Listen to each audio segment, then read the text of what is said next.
To the Bronx Journal. I'm your guest host, Sheila Aquara. The world of fashion is a very competitive one, and it takes talent, determination, and perseverance to keep going. Born in Nigeria, Washington Roberts came to America at the age of 17. He has been involved in many fashion projects and shows, and has worked with respected names in the industry. He started Fashion for Famine, an organization raising funds to assist the victims of the devastating drought in East Africa. He joins us today to talk more about fashion and to give us some insight into his organization. Welcome. Thank you for having me. You're welcome. Now, let's talk about fashion. I know it's very competitive and it's very hard and it's a lot of difficulties. Why did you choose fashion? Why not a doctor, a teacher? Why fashion? Actually, originally, fashion definitely wasn't my career path.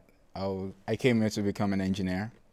So fashion, my grandmother was a seamstress, so fashion sort of was around me, but with no intention of becoming a designer or being in fashion. I was going to school for engineering. Okay. And while I was in school, I took some time off to work, save some money, and I used to design my own blazer because I like my own blazer to be tailored Now, and stuff. are you wearing? Yeah, actually the blazer I'm blazer? wearing. Because I like the pink and the blue and the combination. Thank you. What is Washington Roberts right now? Is it just the blazer and the shirt? Well, yeah, just the blazer. Okay, continue. Yeah, I like, I tailored I used to take it to an Italian tailor to tailor my jackets and stuff.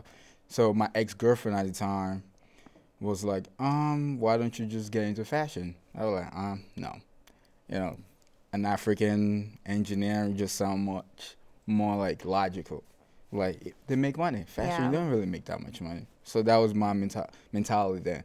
But as time goes on, and I started working at Express as a manager, and a co-manager then was working with a stylist named Kai Brewster.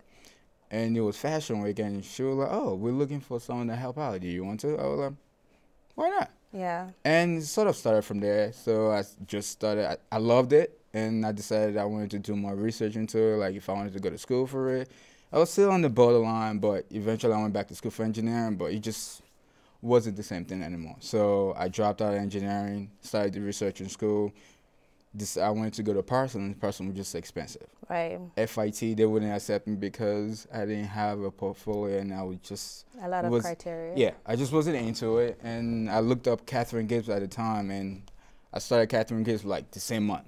It happened really fast, and since then, I just started going to school, stopped working, dedicated everything into it, but I ended up dropping out because I wasn't learning a lot. And I figured it would be easier to learn, because fashion is very as a designer, it's a hands-on thing. So I wanted to be very hands-on, so I decided I wanted to drop out and just focus on it. And did my rounds, and here I am today. Okay. Still learning a lot, but it's been fun. Okay. Now talk to me about your style, because I don't know if it's also a pressure of yours, because I know a lot of African designers, they usually pressure to do African prints. And I know we have some of your designs here today. Yeah. Do you want to explain to us? Okay, I'll just say, as a designer, I don't, categorize myself as an African designer. Okay. Because I feel like the word African designer takes so much away. It's like a restriction. It's like boxed in. So I'd like to call myself an African that's a designer. Okay. So, my design, I don't use tribal print. I'm just not a fan of prints. But I use prints in my own way, this dress that she has on. And, this dress was inspired from the movie Avatar, the blue people and stuff like that. Yes. So that's why, you have the turquoise blue. And actually, this is a print, but this is like a jacquard fabric. Okay. So it's not like the bright, colorful print like the regular African. So it's still a tribal kind of thing, and he has a feather going on in the leather trim. And she's actually wearing one of my jackets as well. Okay. From the same collection as well. So still inspired with the movie was very colorful. So I just wanted to take my own view of women become their own avatar. Because the word avatar means you becoming, transition into something else and stuff like. So I feel like every morning when they wake up in the morning, you put on your makeup, you dress you become your own avatar. So this was my own view of what a Washington Robert woman would look like. She was becoming her own avatar, and that was my own, Okay, and talk to us about the next piece. Now this is just the jacket, right? Yeah, this is just the jacket, and it's just the same jacket. I like the texture. As the one. Yeah. And the color combination. And the back actually has, is a see-through back. Oh, that's Yeah, you know, because the movie Avatar, the woman I was like that. pretty much naked. Yeah. So this is my way Show of the saying feminine showing side. skin, but yet you can still wear it to work and you can wear it out after, you know, after work and stuff like that. So which is pretty much what my line is all about, because you want it to be something that women can wear to work, and after work you want to meet up with your girls, go out to gala and stuff like that. So Okay. pretty much what Washington's from. And we have one more piece, which is a jacket. Okay, we'll come Yeah. to that. But right now, I know you've lived in the Bronx for a little Yes. bit, and I know your parents were in the Bronx. Now, did the Bronx shape any type of your fashion experience, or you trying to be a fashion designer? Actually, well, when I first came to the state, my parents was in the Bronx. They lived in the Bronx for about like 17 years. Okay. So you know, when I came to the state, I had I had no expectation. Well, other than what I saw in movies and stuff like that. So Right. it wasn't. So I mean, like living in the Bronx, definitely I learned a lot, and a lot of my family is still here. My godmother is here, my friends and everybody is still here and stuff like that. So like when I lived in the Bronx, I don't think it changed my perspective of fashion and stuff like that. And frankly, when I was in the Bronx, didn't have like say, okay, I want to start fashion. It was just pretty much, you know, going to school for engineering. So now, like now that I'm in fashion, I looked at a lot of the fashion scene. It's totally different, you know, compared to the fashion capital and stuff like that, the way people dress in the Bronx. So like, I love to see when I come back to the Bronx the way women wear the clothes. Like, you know, like when you look at a runway show, it's a fantasy. And a lot of people, or everybody, when you look at a runway show, when it comes down to everyday women, the way they interpret the fashion, Right. that's what it comes down to. So, and that's what I love when I come back to the Bronx, when I, you know, visit my friends to see how everyday women wear the clothes, because it's very inspiring to see when you design your clothes and see how everybody else put it together. It's a totally, you know, I think that's a fulfilling feeling, at least for me as a designer. So I love seeing that diversity in the Bronx. Amazing. Now let's get into this piece. It's Full coat. And there's a new coat for my new fall 2011 collection. And I love the back. Could you just turn around? I love that back part. The back. Turn around. So, I like that. It kind of reminds me of the British coats that they have in the UK. And you know what's funny? That I really didn't think about that. I was just trying to play with shapes and stuff. And this collection was inspired by the movie Underworld. Okay. And I just wanted to do something different. If what a Washington rubber woman would look like, she was a vampire. So that was my take. You know, it was an interesting. I think like the movie, there was a lot of, you know, the costume and stuff like that. It was very interesting. So I decided to go up, trying to play with the movie and see what I came up with. And we came up with it up, which this is actually one of my favorite pieces from the collection. Okay, and then the last piece. Do you have a last piece? No, that's it. That's about it. Okay, so I know you've done African Fashion Week that took place in New York. Yes. Talk to me about that. Was it a good process? Do you think that it gave you some type of exposure? Did you benefit from it? I mean, like every fashion show, there's always a benefit, because there's always going to be that one person that never heard of you before at the show, especially at the African Fashion Week. And being there, I'm an African, and my designs are very not tribal designs. So it was sort of, I think for me, it was sort of like a breath of fresh air to the audience, because majority of the designer was showing, you know, tribal, typical, what you would expect from an African quote unquote designer. And I think like the process was, you know, it was great. Learn a lot. There's everything that you do in life. There's always what you learn what to do and what not to do. And talk to me about the people that you've worked with real quick, because I'm trying to save time in the industry, because I know you've worked for American Rag. Yeah.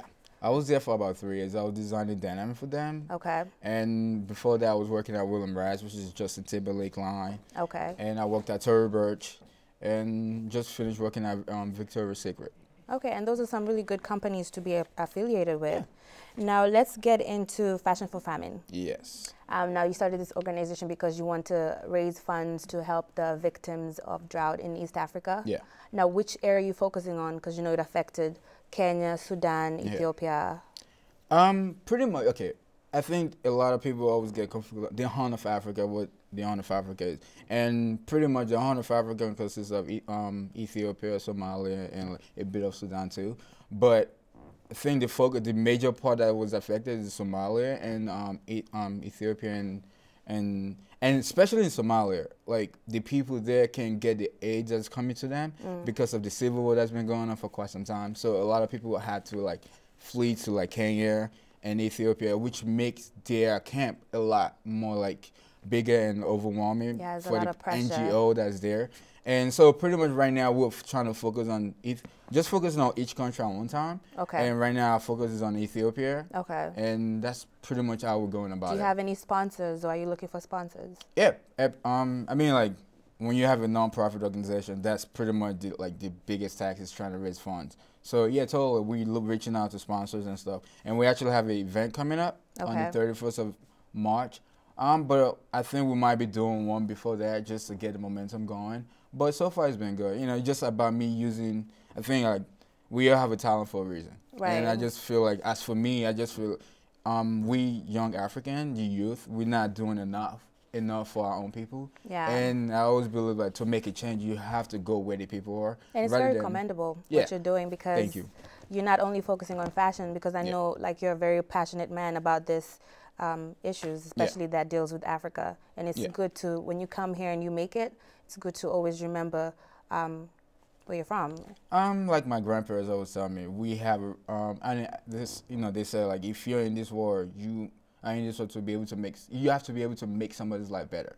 While you making people's life better, your life become better. Definitely. And you know, I try to live with that model. I just feel like it's a responsibility. There's no way I can sit by from while people are starving. All it is just we have water and all that kind of stuff. It's just the little thing that matter. It's just a little thing. Like $1 can make a huge difference over there. You know what I mean? Yes. So, you know, for me, and the whole idea really came by, I was on my way coming back to the Bronx to get a haircut and everything. And I was on the train, and I just, you know, like in the summertime, we have on the camps, when the kids go to the camp, and the kids have, you know, they have all this food. And I was just standing there looking, I was like, wow. And the kids were just playing, I was like, and their kids, you know, the water and everything these kids are throwing on the floor can make a huge difference. And that's when it hit me, like, okay, you can use what God gave you, which is fashion. You can use it to, you know, make people's life better. And that's where the journey started. Because I've always wanted to get involved with a nonprofit, but I just didn't know, like, when and how, what I'm going to do. And when that happened, I was like, okay, I have to do my part. And it's just trying to motivate a lot of fashion, creative people, just not only just fashion, photographer, whatever it might be. So come together and just, you know, create a movement. Right. And okay. Amazing. Well, I like your story. It really touches on a lot of things, and I think a lot of people will connect. And I just want to urge like everyone to go to, what's the website? Fashionforfamine.org. Fashionforfamine.org. And do you have any other, what's your line? Well, my line is pretty much namesake, WashingtonRoberts.com. So it's pretty easy. And they can log in and they can find out more information about your shows and everything. Yeah, everything. Everything's on the site. And now that you have social media, so everything's on Facebook. You put a name on Facebook, it will come up. So it's pretty much easy.